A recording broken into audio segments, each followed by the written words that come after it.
Welcome back to cyberspace. I'm your host, Leslie Poston.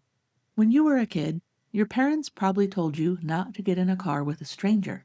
That was one of the foundational rules of childhood safety for more than one entire generation. Don't talk to strangers. Don't take candy from strangers, and definitely don't get into a stranger's car. And then Uber launched, and within a few years, these same people were handing teenagers and kids a phone and saying, "Your ride's here. Get in the car with this stranger." Nobody organized a protest. There were no congressional hearings or op-eds about how ride sharing was endangering children.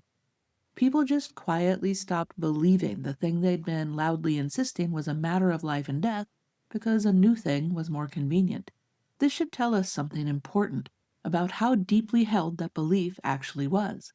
So today, I want to talk about why we do things like this, why we grab onto manufactured moral panics with both hands, treat them like moral convictions, and then drop them the moment they stop being useful. I think moral panics serve a psychological function that has very little to do with the thing we're supposedly panicking about and a lot to do with what that panic allows us to avoid. A criminologist named Stanley Cohen coined the term moral panic in his book Folk Devils and Moral Panics, which was based on his research into how British media and the public reacted to clashes between the mods and the rockers, two youth subcultures, at seaside towns in the 60s. Cohen determined how relatively minor incidents were amplified by media coverage into symbols of total cultural collapse, even though the actual violence was minimal. Cohen identified a pattern that has repeated itself consistently. A group or behavior gets identified as a threat. Media coverage amplifies it far beyond what the evidence supports. The public develops disproportionate concern about it.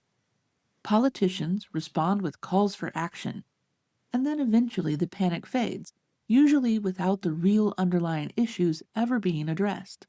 What Cohen was describing sociologically, I want us to examine psychologically, because I'm not just interested in how moral panics get manufactured, I'm also interested in understanding why people are so eager to participate in them. I think one answer is that moral panics function as effort shields. They give people a way to feel like they're engaging with a serious problem while avoiding the much harder, slower, less emotionally satisfying work of actually addressing the problem. The panic becomes a substitute for action, and a pretty comfortable one, because outrage is easy, socially rewarding, and makes you feel like you're on the right side of something. What endorsing a moral panic doesn't require is that you change anything about yourself or your circumstances. This connects to several well-documented psychological patterns. System justification theory, which we've talked about on earlier episodes in more depth, describes how people are motivated to perceive existing social, economic, and political arrangements as fair, legitimate, and necessary. Research shows that this motivation operates even when the existing system actively disadvantages the person defending it. People will work to protect the status quo because changing it is psychologically expensive. A moral panic about something new, whether it's a technology, a social behavior, or a cultural shift, offers a way to justify someone's resistance to change by framing the new thing as dangerous rather than simply unfamiliar or effortful to engage with. Last week, we talked about the Semmelweis effect, the tendency to reflexively reject new evidence when accepting it would require costly changes in behavior, self-concept, or professional identity. A moral panic is what the Semmelweis reflex looks like at scale. It's a similar psychological impulse, but organized, then amplified by media, validated by authority figures, and given a community. Instead of a cadre of doctors from the 1800s rejecting evidence that their hands are carrying disease when going from something like serving as a coroner to assisting a birthing mother, you get an entire society rejecting evidence that a new technology isn't actually destroying children, because accepting that evidence might mean the adults have work to do. I want to walk you through 4 examples of this, 2 from technology and 2 from the offline world, because this pattern isn't limited to how we respond to new tech. It shows up anywhere that genuine engagement with a problem would cost more emotionally or psychologically than performing outrage about a simpler, scarier version of it. Let's start with the example I opened with, because it's one of the simplest recent illustrations of a moral panic functioning as an effort shield, and also one of the easiest to see in hindsight. The stranger danger movement took hold in the United States in the 70s and 80s, driven heavily by a handful of high profile kidnapping cases and an enormous amount of media coverage. The message was simple: strangers are the primary threat to your children. Teach them not to interact with unknown adults and they'll be safer. If you're Gen X or a boomer, you might remember there were even commercials about this. It's 10 p.m. Do you know where your children are? The problem is that the evidence never supported this. According to government statistics, only 7% of sexual abuse cases involving juveniles were committed by strangers. That means 93% of child sexual abuse victims knew their abuser. 34% were abused by family members, 59% by acquaintances, people like their coach, their teacher, family friends, or neighbors. The FBI's data on kidnapping shows a similar pattern. Only 24% of kidnappings were by strangers, nearly half were by family members. So the actual threat to children was overwhelmingly from the people already in their lives, and the actual work of protecting children from that threat would have required something much harder than teaching them a catchphrase. It would have meant scrutinizing your own family and your own social circle, having those uncomfortable, age-appropriate conversations with your kids about bodily autonomy and boundaries, building the kind of trust as a family where your child would actually tell you if something was wrong, and paying attention to warning signs from relatives, family friends, church leaders, and community members. That requires years of sustained, emotionally difficult, consistent parenting. Meanwhile, Stranger Danger offered an alternative that cost almost nothing: a 30-second conversation and one simple rule. In exchange, parents got to feel like they'd done something protective. The panic absorbed their anxiety without addressing the actual risk or keeping their children safe. And the Uber detail exposes how thin that conviction really was. If strangers are dangerous were a deeply held safety principle or belief, rather than a convenient heuristic, ride-sharing apps would have faced massive cultural resistance, but they didn't. The moment get in a car with a stranger became convenient, people stopped treating it as dangerous, because the danger was never the real point. The feeling of having addressed the danger was. The moral panic over violent video games follows the same structural pattern, just with a different cast. After the Columbine shooting in 1999, video games became a primary scapegoat in American media and politics. The shooters had played a game called Doom. That fact was treated as though it explained something.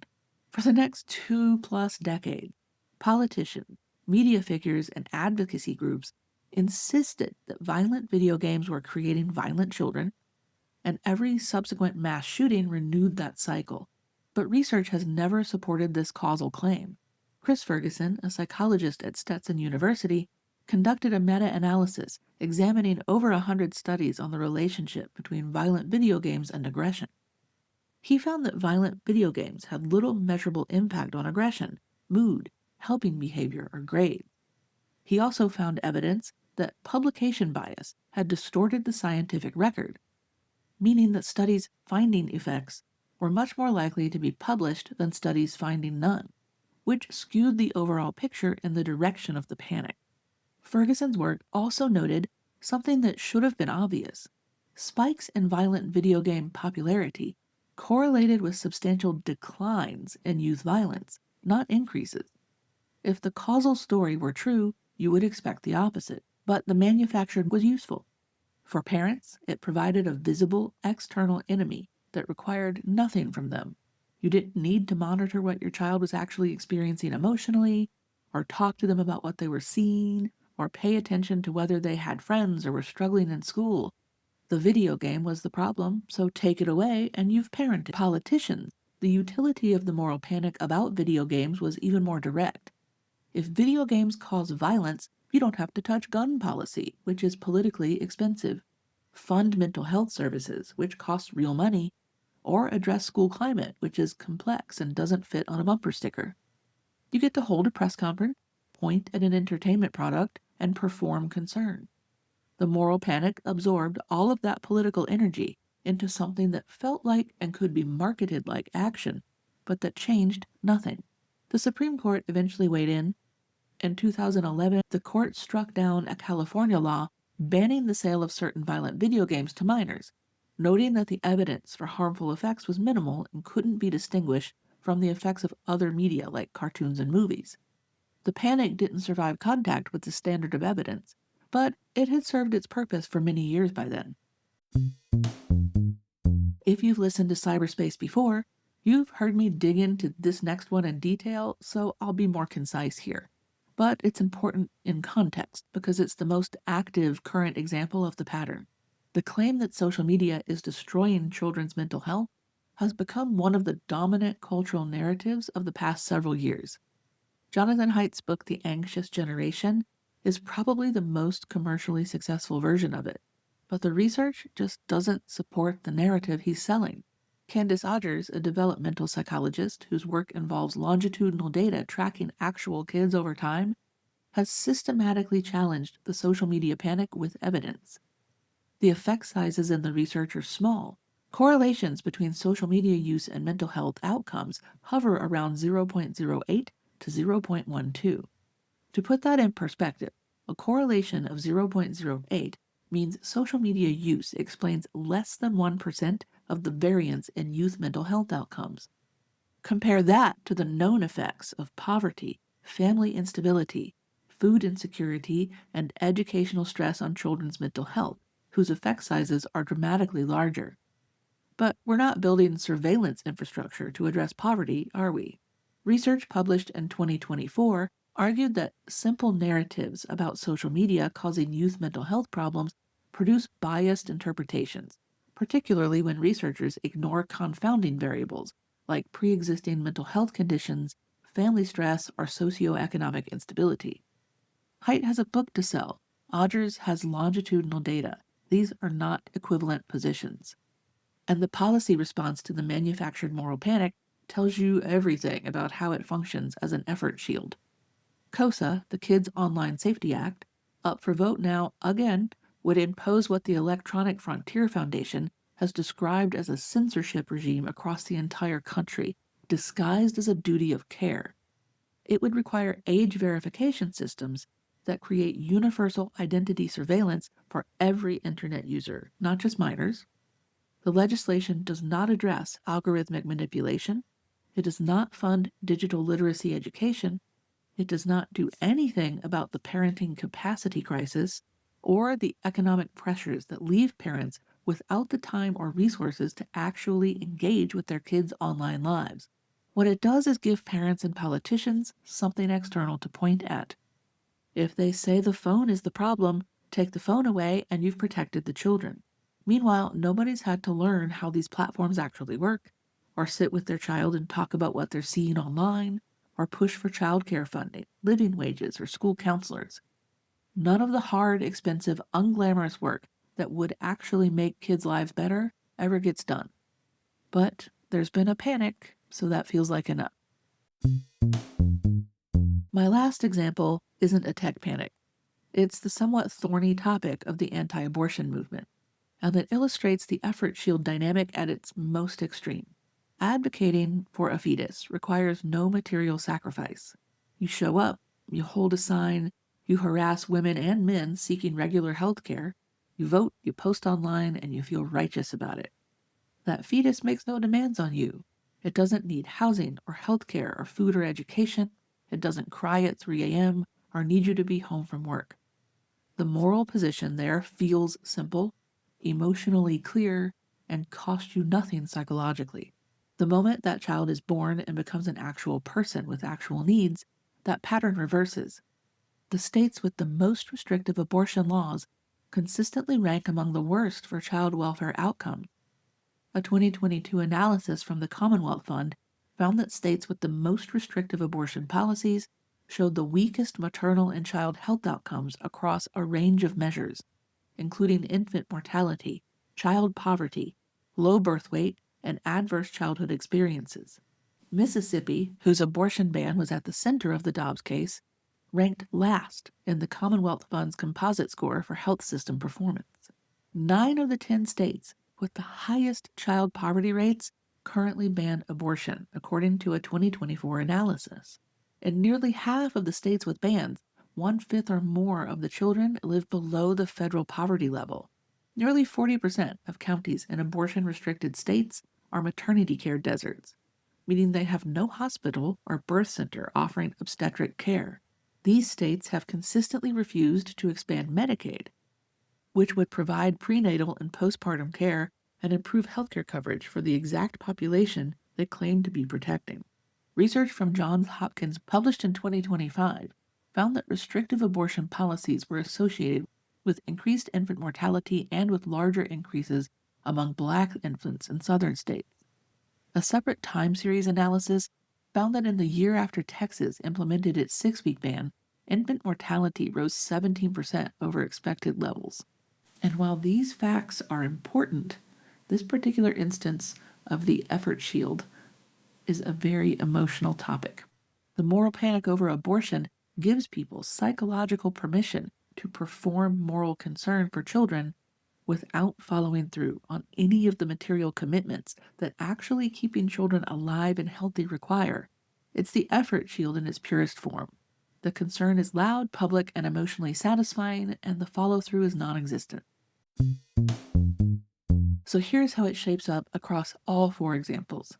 In each case, there's a disproportionate or manufactured fear that gets amplified by media and validated by authority figures.